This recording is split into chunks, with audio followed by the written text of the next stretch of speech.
بسم الله الرحمن الرحيم الحمد لله رب العالمين والصلاة والسلام على سيد الأنبياء والمرسلين أما بعد فأستعيذ بالله من الشيطان الرجيم بسم الله الرحمن الرحيم السلام علیکم ورحمۃ اللہ وبرکاتہ۔ عزیز طلبہ کرام، امید کرتا ہوں احباب خیر سے ہوں گے۔ انشاءاللہ آج ہم مشکوٰۃ المصابیح کے درس نمبر 192 میں باب الاسامی فصل اول سے حدیث نمبر 4760 سے لے کر 4765 تک پڑھنے کی سعادت حاصل کریں گے۔ آج کے درس میں ان احادیث مقدسہ کا ترجمہ ہوگا اور ساتھ ساتھ ان احادیث مبارکہ کی توضیح و تشریح کرنے کی سعادت حاصل کریں گے۔ تو آئیے طلبہ کرام بلا تاخیر بڑھتے ہیں اپنے آج کے درس کی طرف۔ بسم اللہ الرحمن الرحیم۔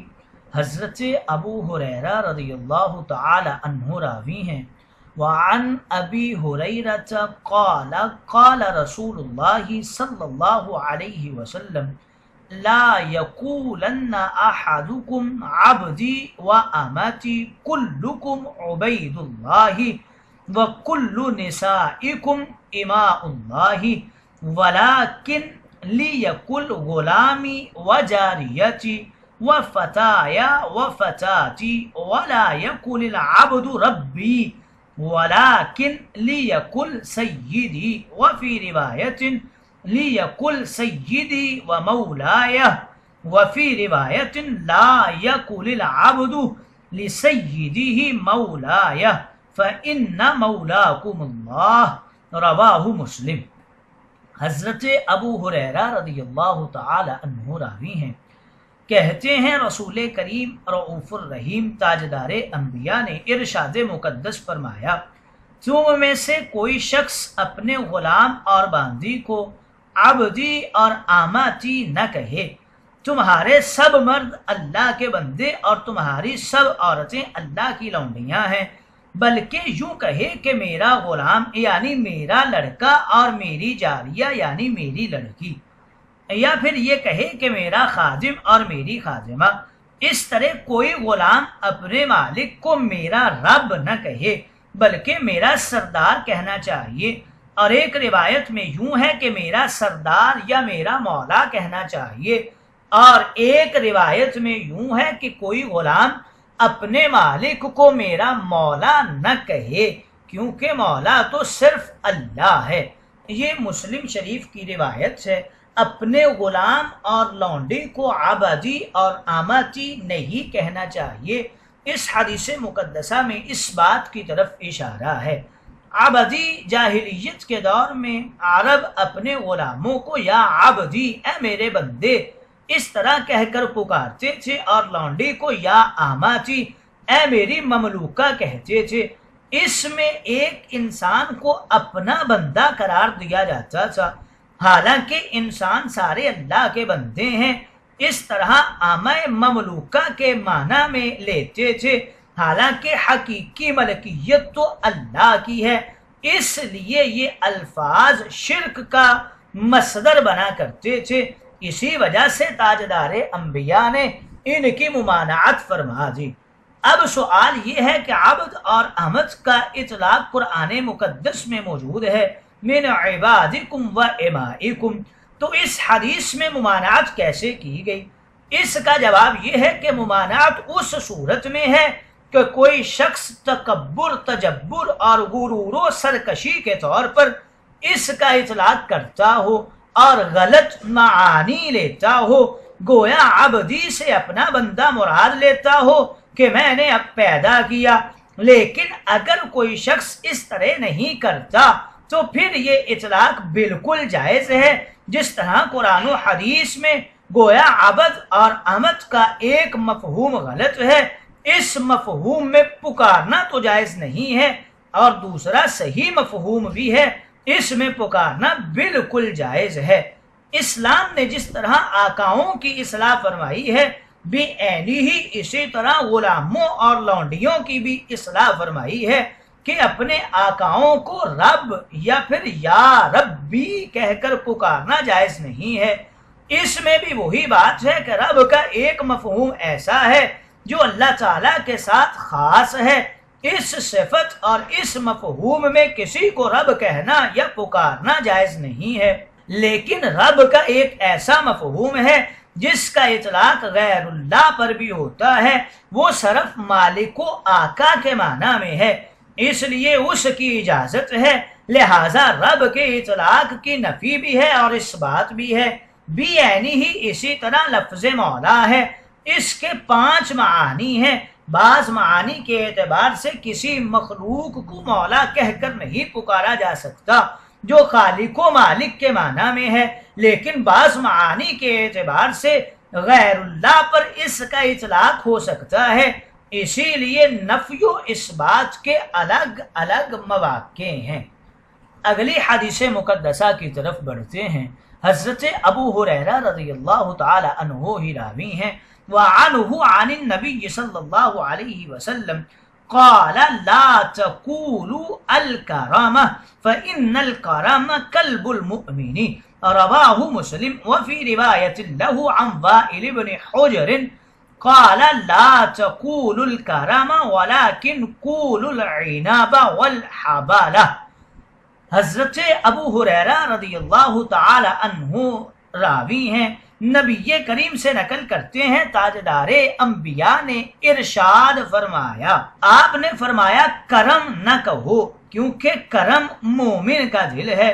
یہ مسلم کی روایت ہے، اور مسلم ہی کی ایک حدیث میں کچھ یوں بھی ہے کہ حضرت وائل بن حجر رضی اللہ تعالی عنہ راوی ہیں، تاجدار انبیاء سے نقل کرتے ہیں کہ تاجدار انبیاء نے ارشاد مقدس فرمایا کہ انگور کے درخت کو کرم نہ کہو بلکہ عنب اور حبلہ کہو۔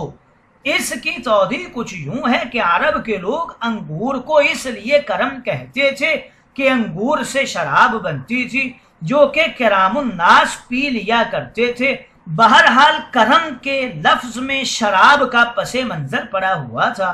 تاجدار انبیاء نے اس اطلاق کو منع فرما دیا کہ ایک نجس چیز جو شراب ہے، اس کے مادہ اور اس کے مبدا کو بنیاد کرم کے نام سے کیوں یاد کیا جائے، اس لیے آپ نے فرمایا کہ کرم نہ کہو، عنب کہو، حبلہ کہو۔ انگور یا اس کی شاخ یا جڑ کو حبلہ کہتے ہیں اور اس کے درخت کو عنب کہا جاتا ہے۔ اگلی حدیث مقدسہ کی طرف بڑھتے ہیں۔ حضرت ابو ہریرہ رضی اللہ تعالی عنہ راوی ہیں، وعن ابی ہریرہ قال قال رسول اللہ صلی اللہ علیہ وسلم لا تسموا عنب الکرامہ ولا تقولوا یا خیبۃ الدہر فإن اللہ هو الدہر، رواہ البخاری۔ حضرت ابو ہریرہ رضی اللہ تعالی عنہ کہتے ہیں، رسول کریم نے ارشاد مقدس فرمایا کہ انگور کو کرم نہ کہو، اور یہ نہ کہو کہ اے نا امیدی زمانہ کی، کیونکہ بلا شبہ اللہ ہی کے اختیار میں زمانہ ہے۔ یہ بخاری کی روایت ہے۔ گویا اس حدیث مقدسہ میں اس بات کی تلقین کی گئی ہے کہ زمانے کو برا بلا نہ کہو۔ اللہ الدہر، سوال یہ ہے کہ اللہ تعالیٰ کے جتنے نام ہیں وہ توفیقی نام ہیں، اس میں دہر نام تو موجود نہیں ہے، تو یہاں کیسے کہا گیا کہ اللہ دہر ہے؟ اس کا جواب یہ ہے کہ اللہ الدہر بمانے متصرف فی الدہر، یا پھر اللہ هو الدہر، یعنی زمانہ میں تصرف کرنے والا، اس میں الٹ پلٹ لانے والا اللہ تعالیٰ ہے۔ اب دہر کو برا کہنے سے کیوں منع کیا گیا؟ تو اس کی حقیقت یہ ہے کہ زمانہ خود کچھ بھی نہیں کر سکتا۔ زمانہ میں جو کچھ بھی ہوتا ہے وہ سب اللہ رب العزت کے حکم سے ہوتا ہے، اللہ ہی کرتا ہے، زمانے کے پیچھے اللہ تعالیٰ ہی کار فرما ہے۔ تو جو شخص زمانے کو گالی دیتا ہے وہ در حقیقت اس کے پیچھے مؤثر حقیقی کو غیر شعوری طور پر گالی دیتا ہے۔ یہ گالی بحال متعلقہ کے اعتبار سے ہے، اس میں فاعل مختار کی بے ادبی کا خطرہ ہے، اس لیے منع کر دیا گیا کہ زمانے کو کبھی بھی برا نہ کہو۔ اگلی حدیث مقدسہ کی طرف بڑھتے ہیں۔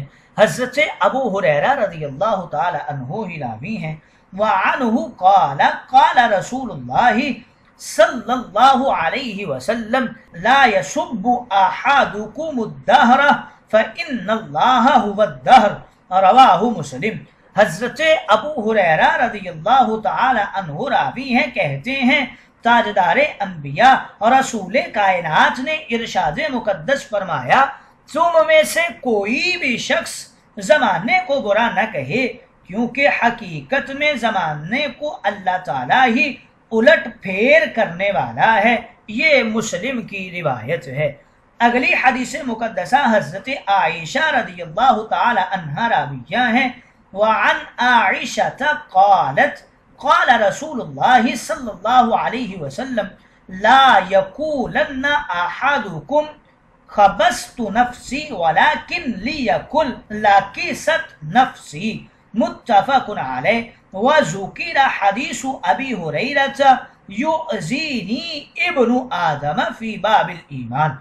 حضرت عائشہ رضی اللہ تعالی عنہا راویہ ہیں، کہتی ہیں تاجدار انبیاء رسول انور رسول کائنات نے ارشاد مقدس فرمایا، تم میں سے کوئی شخص یوں نہ کہے کہ میرا دل خبیث ہو گیا ہے، بلکہ لاکیست نفسی کہے، یعنی میری طبیعت خراب ہو گئی ہے۔ یہ بخاری و مسلم کی روایت ہے، اور حضرت ابو ہریرہ کی روایت یؤذینی ابن آدم یہ باب الایمان میں پہلے نقل کر دی گئی ہے۔ گویا اس حدیث مقدسہ میں اس بات کی طرف اشارہ فرمایا ہے کہ اپنے آپ کو خبیث نہ کہو۔